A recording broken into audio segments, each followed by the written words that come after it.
अगर तुम अल्लाह से मोहब्बत करते हो और फिर भी बार बार गिर जाते हो, तो क्या अल्लाह तुमसे नाराज है? क्योंकि अल्लाह से मोहब्बत हमेशा साफ और बेदाग महसूस नहीं होती। कभी ये मोहब्बत कमजोर लगती है, कभी इंसान खुद से ही हार जाता है। तुम खुलूस से नमाज पढ़ते हो, फिर वही गुनाह हो जाता है। तुम बदलने का वादा करते हो, फिर दिल टूट जाता है और अंदर एक आवाज कहती है, अगर मोहब्बत सच्ची होती तो बार बार गिरना क्यों होता?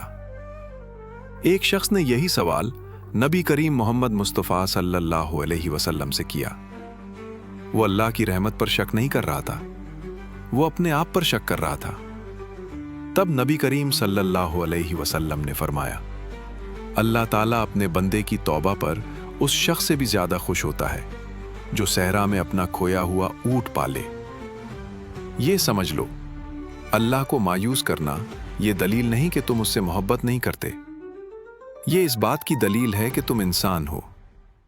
अल्लाह कामिल लोगों से नहीं, लौट आने वालों से मोहब्बत करता है। मोहब्बत कमाल से नहीं, वापसी से साबित होती है।